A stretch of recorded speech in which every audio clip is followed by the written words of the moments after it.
الحمد لله نحمده ونستعينه ونستغفره ونعوذ بالله من شرور أنفسنا ومن سيئات أعمالنا من يهده الله فلا مضل له ومن يضلله فلا هادي له أشهد أن لا إله إلا الله وحده لا شريك له في ذاته عاداته وصفاته العليا وأشهد أن سيدنا علانا أولانا ومولانا أحبنا أحمد الأنبياء محمدا عبده ورسوله اللهم صل على محمد وعلى آل محمد كما صليت على إبراهيم وعلى آل إبراهيم إنك حميد مجيد اللهم بارك على محمد وعلى آل محمد كما باركت على إبراهيم وعلى آل إبراهيم إنك حميد مجيد أما بعد فاعوذ باللہ من الشیطان الرجیم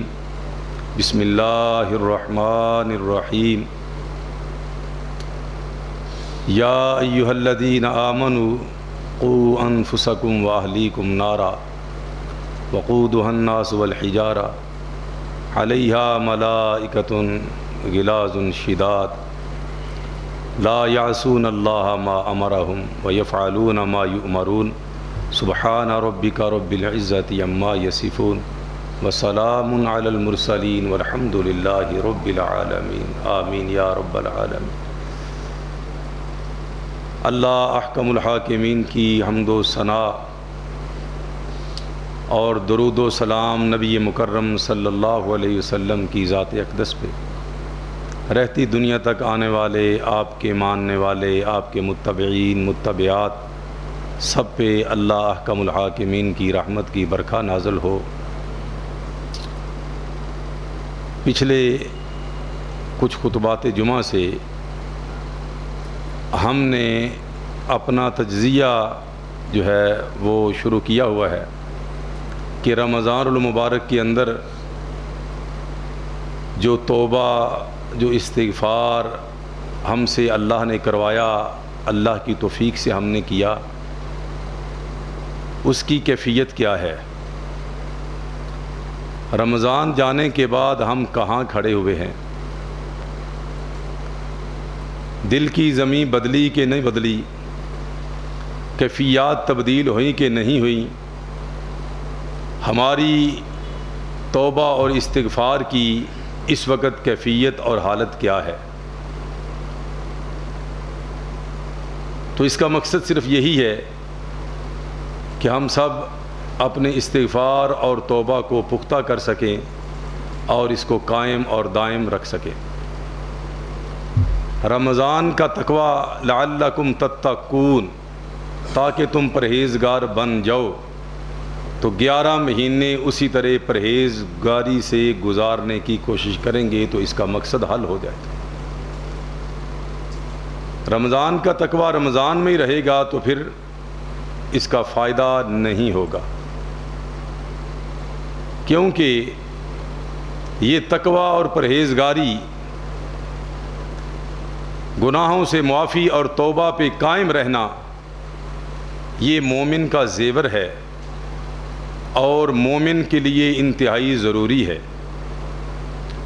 میرے اور آپ کے آقا جناب محمد الرسول اللہ صلی اللہ علیہ وسلم کے متعلق متعدد احادیث میں آتا ہے کہ آپ صلی اللہ علیہ وسلم جب بھی خطبۃ الحاجہ ارشاد فرماتے، کسی ضرورت کے تحت اور کسی کے نکاح کرتے وقت جب خطبہ ارشاد فرماتے تو خطبہ مسنون پڑھنے کے بعد 4 آیات بیان فرماتے۔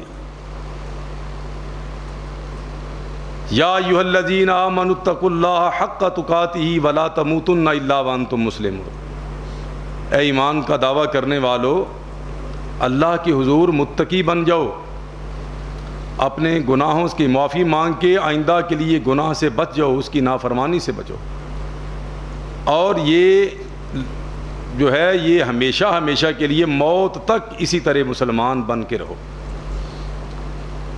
یا ایھا الناس اتقوا ربکم الذی خلقکم من نفس واحدہ وخلق منها زوجها وبث منهما رجالا كثيرا ونساء واتقوا الله الذي تساءلون به والارحام ان اللہ کان علیکم رقیبا۔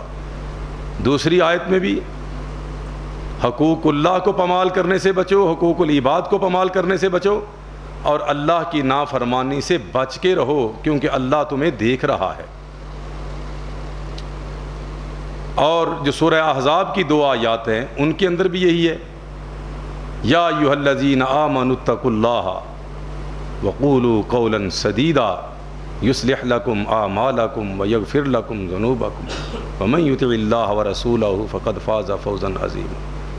اے ایماندارو، ایمان کا دعویٰ کرنے والو، تقوی کی روش پہ قائم رہو تاکہ تمہیں اعمال صالحہ کرنے کی اللہ توفیق عطا فرما دے۔ جو مومن اور مومنہ تقوی کی روش پہ قائم رہتے ہیں، سمجھ لیں وَمَن يُطِعِ الرَّسُولَ فَقَدْ أَطَاعَ اللہ کی عملی تصویر بن جاتے ہیں۔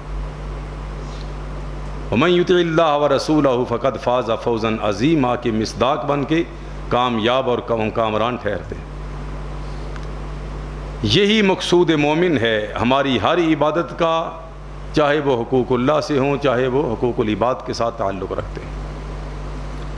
اللہ احکم الحاکمین نے ہمیں اس کا حکم دیا، بار بار غلطی، کوتاہی، لغزش، گناہ، ذنب، جرم یہ انسان سے ہو جاتے ہیں۔ میرے اور آپ کے آقا صلی اللہ علیہ وسلم ایک دفعہ دعا فرما رہے تھے، فرمایا مولا تو بڑے بڑے گناہوں کو معاف کرنے والا ہے، بڑے بڑے جرائم کو معاف کرنے والا ہے، اور کون سا ایسا شخص ہے جس سے کوئی چھوٹا جرم نہ ہوتا ہو؟ ہر بندہ ہی خطا کار ہے، کوئی چھوٹا گناہ گار ہے، کوئی بڑا گناہ گار ہے، کوئی چھوٹا خطا کار ہے، کوئی بڑا مجرم ہے۔ اللہ تعالیٰ سب کو محفوظ فرمائے۔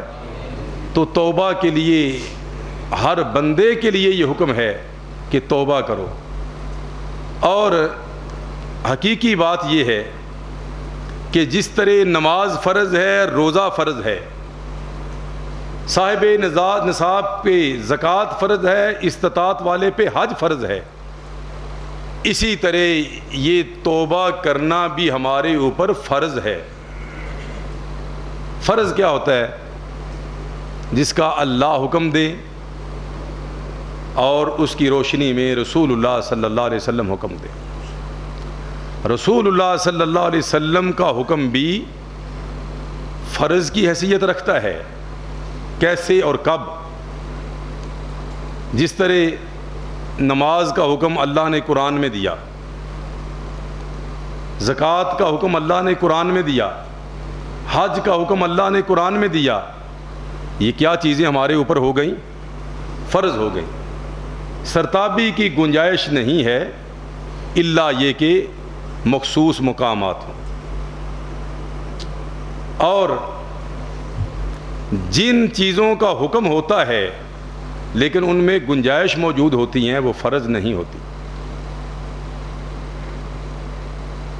اس کی مثال میرے اور آپ کے آقا صلی اللہ علیہ وسلم کا ارشاد گرامی، فی کل اذانین صلاۃ، پھر فرمایا فی کل اذانین صلاۃ، پھر فرمایا فی کل اذانین صلاۃ۔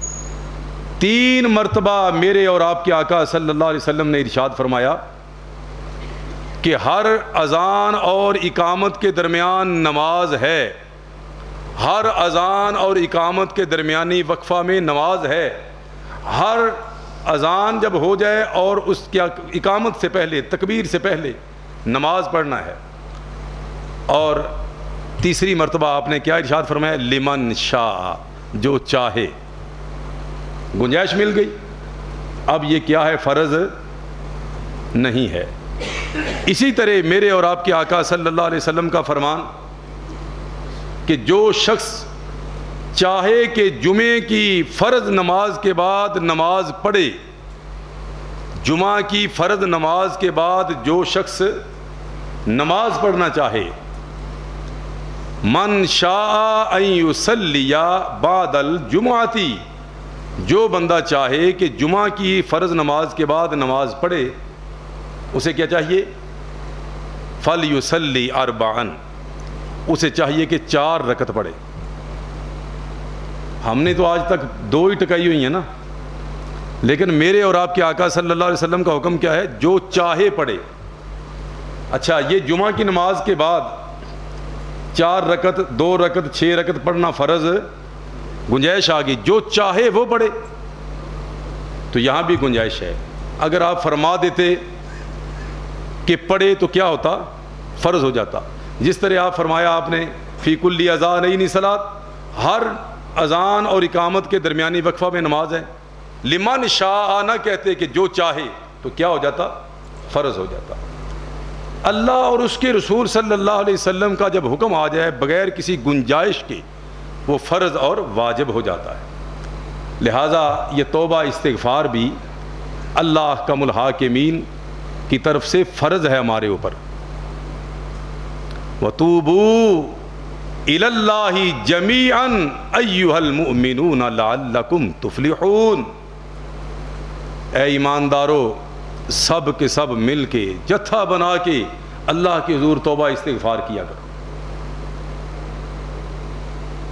جمیعاً، اکٹھے ہو کر سب کے سب جو ہے وہ اللہ کے حضور توبہ استغفار کیا کرو۔ لعلکم تفلحون، کیونکہ تمہاری کامیابی کا راز اس توبہ کے اندر ہے۔ اللہ اسے ہمیں برقرار رکھنے کی توفیق عطا فرمائے۔ تو یہ حکم آ گیا اور اس میں کوئی گنجائش نہیں ہے، جو چاہے کرے جو چاہے نہ کرے۔ اور اسی طرح صحیح مسلم کی میرے آقا صلی اللہ علیہ وسلم کی حدیث بھی ہے کہ یا ایھا الناس توبوا الی اللہ، لوگو، سب کے سب لوگو اللہ کے حضور توبہ کیا کرو۔ انی اتوب الیہ فی الیوم 100 مرۃ، رواہ مسلم فی صحیحہ۔ تم میری کیفیت دیکھو، آپ صلی اللہ علیہ وسلم فرما رہے ہیں میں ایک دن میں 100 مرتبہ اللہ کی حضور توبہ استغفار کرتا ہوں۔ کون سی ذات کہہ رہی ہے؟ کون سی ذات والا صفات فرما رہی ہے؟ لیغفر لک اللہ ما تقدم من ذنبک وما تأخر۔ جن کی ذات بھی معصوم ہے، جن کی بات بھی معصوم ہے، وہ ہستی فرما رہی ہے۔ لوگو، اللہ کی حضور توبہ استغفار کرتے رہا کرو۔ میں تمہیں اپنی کیفیت بتاتا ہوں، میرے آقا فرماتے ہیں میں 100 مرتبہ کم از کم ایک دن میں توبہ استغفار کرتا ہوں۔ اور آپ چونکہ معصوم عن الخطا ہیں تو آپ اس قدر اہتمام کیوں فرماتے؟ ایک دوسری حدیث کے اندر وضاحت ہے، جس حدیث کے اندر ہے 70 مرتبہ سے اوپر آپ صلی اللہ علیہ وسلم استغفار فرماتے ہیں کہ اللہ کی یاد میں ہر وقت رہتے، رب کے ذکر میں رہتے، لیکن کچھ معاملات ایسے ہوتے، اصحاب رسول کو تلقین کرتے، واعظ فرماتے، ان کی مسائل دیکھتے، دیگر امور معاملات جو ہیں وہ دیکھتے، تو جتنی دیر، حالانکہ وہ بھی اللہ کی یاد کے مطابق کام ہو رہا ہے، لیکن چونکہ اللہ احکم الحاکمین کا بالکل سیدھا سیدھا ذکر نہیں ہے، عرف عام میں جسے کہتے ہیں، تو اس لیے فرمایا پھر میں اللہ کی حضور یہ توبہ کرتا ہوں۔ تو یہ اللہ کے رسول صلی اللہ علیہ وسلم کا حکم بھی آ گیا کہ توبوا الی اللہ، تم اللہ کی حضور توبہ کرو، اور گنجائش نہیں ہے جو چاہے کرے جو چاہے نہ کرے۔ تو ایک بندہ مجھ جیسا گناہ گار ہے، سیاہکار ہے، اور پھر اوپر سے وہ توبہ بھی نہیں کرتا، اللہ کی حضور استغفار بھی نہیں کرتا، تو پھر کہیں بڑھ کے مجرم ہو گیا، ڈبل مجرم ہو گیا، اور ایسا مجرم جس کی رہائی کی کوئی امید بھی باقی نہ رہی۔ کیوں؟ اللہ تعالیٰ تو سارے ہی گناہ معاف فرمانے والے۔ اللہ کا قرآن کہتا ہے لا تقنطوا من رحمت اللہ قل یا عبادی الذین اسرفوا علی انفسہم لا تقنطوا من رحمت اللہ ان اللہ یغفر الذنوب جمیعا۔ اے میرے محبوب صلی اللہ علیہ وسلم، میرے بندوں کو میرا یہ پیغام دے دیں۔ قرآن کریم یا عبادی الذین اسرفوا، اے میرے بندو، اللہ فرما رہے جنہوں نے اپنی جانوں پہ ظلم کیا ہے۔ یاد رکھیں، ڈائریکٹ بغیر کسی واسطے سے اپنے ساتھ کوئی ظلم کرتا ہے تو وہ بھی ظلم ہے، اور کسی کے ساتھ جو ظلم کرتا ہے تو در حقیقت وہ بھی اپنے اوپر ہی ظلم ہوتا ہے۔ اسی لیے ایک ہی جملے میں جو ہے ساری وضاحت فرما دی گئی، یا عبادی الذین اسرفوا علی انفسہم، بڑے بڑے پاپ کیے ہوں گے، گناہ کیے ہوں گے، جرم کیے ہوں گے، ظلم کیے ہوں گے، لیکن لا تقنطوا من رحمت اللہ، کہیں مایوس ہو کے توبہ نہ ترک کر دینا۔ اگر تم میرے در پہ آ جاؤ، سچی توبہ کر لو، آئندہ کے لیے باز آنے کا اللہ سے عہد کر لو، تو ان اللہ یغفر الذنوب جمیعا، انا یقیناً شک کو دور کرنے کے لیے آتا ہے، یقین کو قائم کرنے کے لیے آتا ہے۔ ان اللہ، یقین جانو، یقین مانو، شک نہ کرو، تردد سے کام نہ لو۔ ان اللہ یغفر الذنوب جمیعا، تمہارا یقین ہونا چاہیے اللہ سب کے سب گناہ معاف کر دے گا، جمیعا، سب کے سب معاف کر دے گا۔ اللہ ہمیں سچی پکی توبہ کرنے کی اپنے حضور توفیق عطا فرما دے۔ تو یہ فرض ہے ہمارے اوپر، فرض کا تارک آپ مجھے بتائیں بغیر توبہ کے گزارا ہو سکتا ہے اس کا؟ اور جب توبہ ہی فرض ہے تو یہی نہ کی سچے دل سے، تو پھر ہمارا گزارا کیسے ہوگا؟ اور اللہ تعالیٰ نے اس توبہ کے دیگر فوائد بیان فرمائے، فَقُلْتُ اسْتَغْفِرُوا رَبَّكُمْ إِنَّهُ كَانَ غَفَّارًا يُرْسِلِ السَّمَاءَ عَلَيْكُمْ مِدْرَارًا وَيُمْدِدْكُمْ بِأَمْوَالٍ وَبَنِينَ وَيَجْعَلْ لَكُمْ جَنَّاتٍ وَيَجْعَلْ لَكُمْ أَنْهَارًا مَا لَكُمْ لَا تَرْجُونَ لِلَّهِ وَقَارًا۔ سورہ نوح علیہ السلام اپنے قوم کو جو ہے ارشاد فرما رہے ہیں، اور مزیداری کی بات ہے نوح علیہ السلام ہی نہیں، تمام انبیاء علیہم السلام نے اپنی قوم کو توبہ کا درس دیا ہے، جتنے بھی پاپ ہو چکے ہیں۔ کیوں؟ میرے آقا صلی اللہ علیہ وسلم کا فرمان ہے، ایک بندہ آیا اللہ کے رسول میں بڑا گناہ گار، بڑا سیاہ کار، یہاں تک کہ میں نے اپنی بیٹی کو اپنے ہاتھ سے درگور کیا ہے، زندہ درگور کیا ہے، درگور، زندہ قبر میں اتار کے اوپر مٹی ڈال دے، میرا کیا بنے گا؟ میں اور آپ ویسے بیان کرنے کے لیے، سننے کے لیے، یہ چسکے کے لیے نہیں ہے، ذرا دل کی گہرائی سے ہم سوچیں کہ کتنا بڑا جرم۔ وَإِذَا الْمَوْءُودَةُ سُئِلَتْ بِأَيِّ ذَنبٍ قُتِلَتْ، روز قیامت اللہ تعالیٰ منظر کشی فرما رہے ہیں، زندہ درگور کی ہوئی بچی سے جب اللہ سوال کریں گے، بِأَيِّ ذَنبٍ قُتِلَتْ، کس جرم کی پاداش میں تمہیں قتل کیا گیا تھا؟ اب سوال تو قاتل سے ہونا چاہیے کہ مقتول سے ہونا چاہیے؟ قاتل سے سوال، بھئی کس جرم کی پاداش میں اسے مارا تھا؟ تو اللہ کیا فرما رہے ہیں؟ وَإِذَا الْمَوْءُودَةُ سُئِلَتْ، جب زندہ گاڑی گئی بچی سے سوال کیا جائے گا۔ اس کا مطلب کیا ہے کہ رب تعالیٰ اس جرم میں ملوث جو ہے اس مجرم کی طرف نگاہ کرنے کو بھی گوارا نہیں فرمائیں گے، براہ راست رب العالمین اس کی طرف نظر التفات فرما کے سوال کرنا ہی پسند نہیں فرمائیں گے، اسی لیے بچی سے سوال جواب کر رہے ہیں، وہ کس قدر بدبخت ہے۔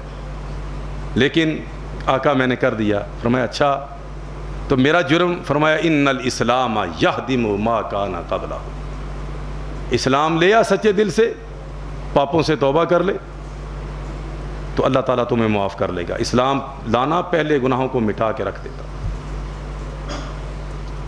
ان الہجرۃ تہدم ما کان قبلہا، سچے دل سے سب کچھ چھوڑ چھاڑ کے اللہ کے لیے دار الاسلام میں آ جاؤ، پہلے گناہوں پہ اللہ تعالیٰ معاف فرما دے گا۔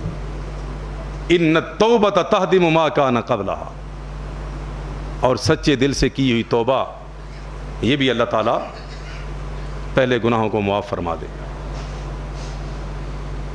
لیکن سچے دل سے اللہ ہمیں کرنے کی توفیق عطا فرما دے۔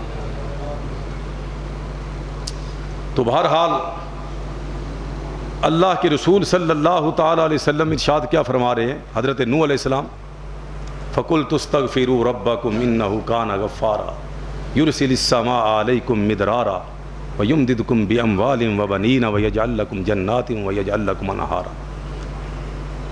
اگر تم سچے دل سے توبہ کرو گے تو انہو کان غفارا، وہ تو ہے ہی غفار، ایک ہے غفور ایک ہے غافر، یہ بھی اللہ کی صفات ہیں دونوں۔ غافری ذنب بھی قرآن کریم میں آتا ہے، سورہ غافر اسی کے نام ہے، اور غفور الرحیم جا بجا قرآن کریم کے اندر یہ بھی آتا ہے۔ غفور بھی اللہ کا صفاتی نام، لیکن غفار، غفار کیا ہے؟ مبالغہ۔ جتنا میرے اور آپ کے ذہن میں بڑھانا چڑھانا ہماری اوقات ہے، ہم اپنی اوقات اپنے ذہن تصور کے مطابق بڑھا چڑھا لیں، ہمارے ذہن کی پرواز ختم ہو جائے گی، لیکن اللہ کی یہ عظمت والی شان والی صفت غفار معاف کرنے والی یہ ختم نہیں ہوگی۔ اس قدر مبالغہ ہے، کیونکہ ہم مبالغہ کرتے ہیں اپنی اوقات کے مطابق، اور اللہ کی اس میں صفت کے اندر جو مبالغہ ہے اس کی شان کے مطابق ہے۔ انہو کان غفارا، ایک بندہ گناہ گار سیاہکار ہے، گناہ ہی کرتا جاتا ہے، اور دوسرا بندہ کیا کہتا ہے؟ یہ تو بڑا ہی گناہ گار ہے، انہوں تو اللہ نے معافی نہیں کرنا۔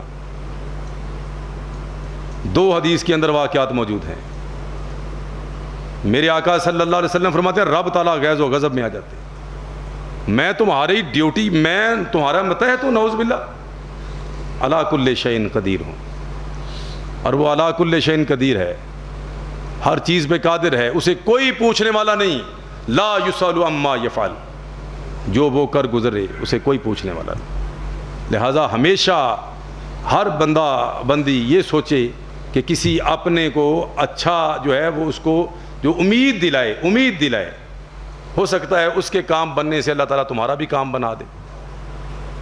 انہو کان غفارا، معافی کے انتہا درجے پہ اللہ تعالیٰ ایسا معاف کرنے والا تو اور ہے ہی کوئی نہیں۔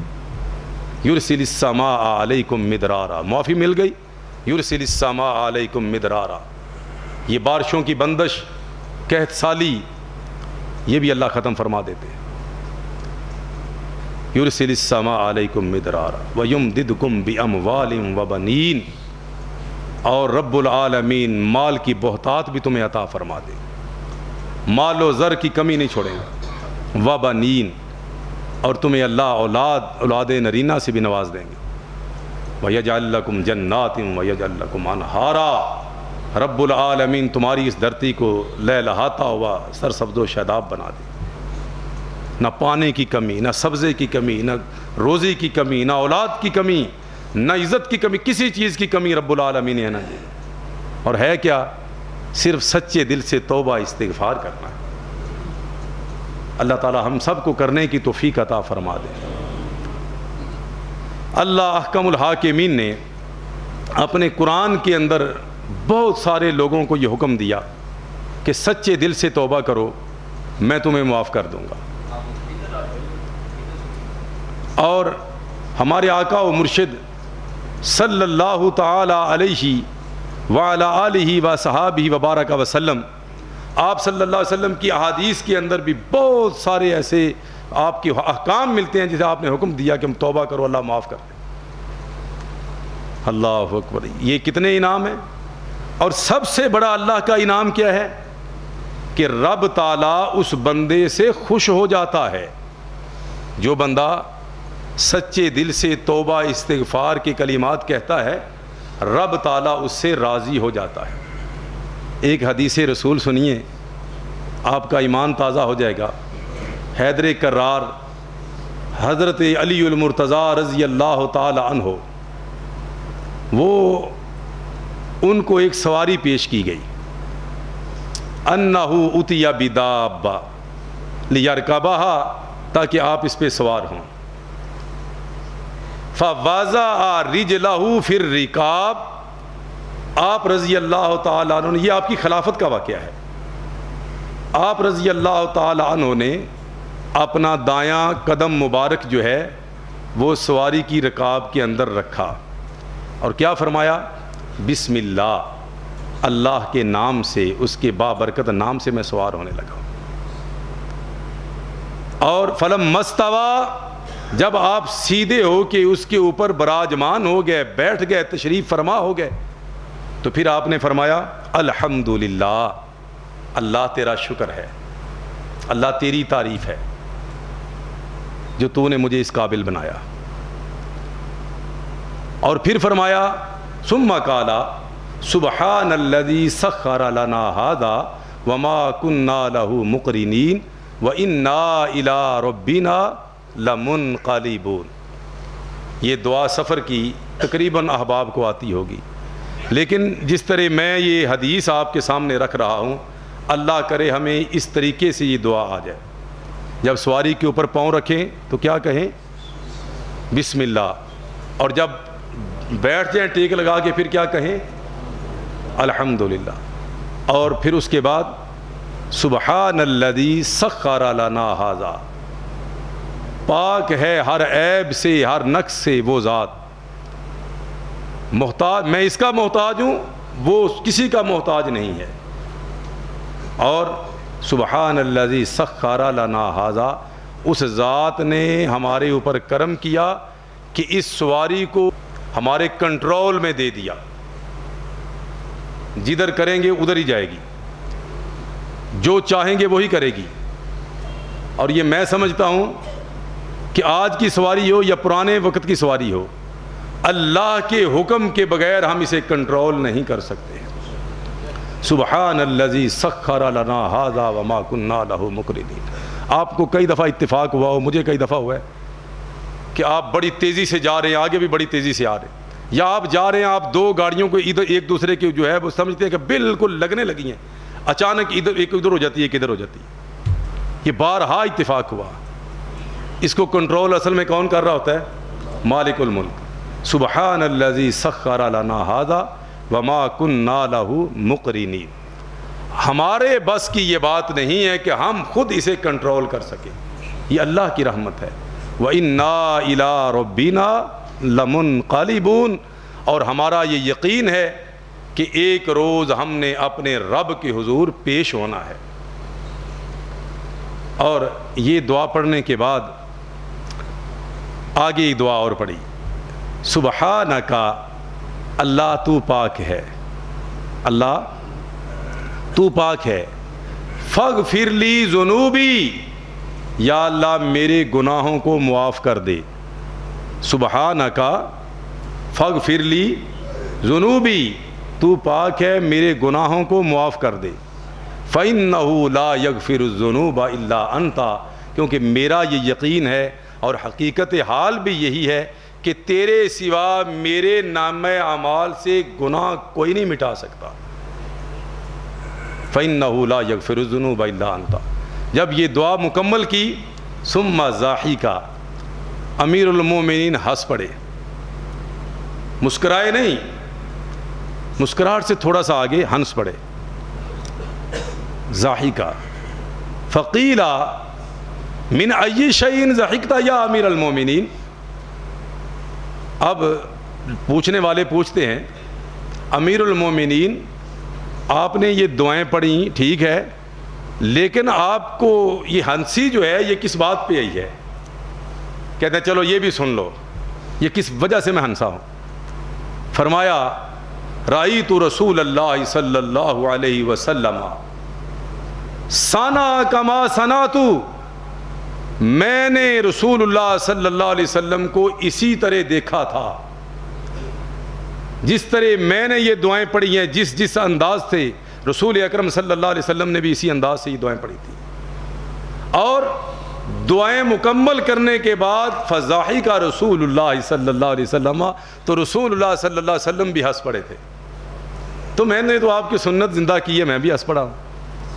اور پھر میں نے سوال کیا تھا، فقلت، میں نے اپنے آقا صلی اللہ علیہ وسلم سے عرض کی تھی کہ آقا من ای شیء ضحکت یا رسول اللہ، اللہ کے رسول صلی اللہ علیہ وسلم آپ کیوں ہنسے ہیں؟ دعا تو مکمل ہو گئی، یہ آپ کی مسکراہٹ اور ہنسی کا سبب کیا ہے؟ فرمایا وجہ یہ ہے، قال، آپ صلی اللہ علیہ وسلم نے فرمایا ان ربک لیعجب من عبدہ، اللہ تعالیٰ بھی اس وقت اپنے بندے سے اسی طرح مسکراہٹ کے ساتھ راضی ہو جاتا ہے۔ کب راضی ہو جاتا ہے؟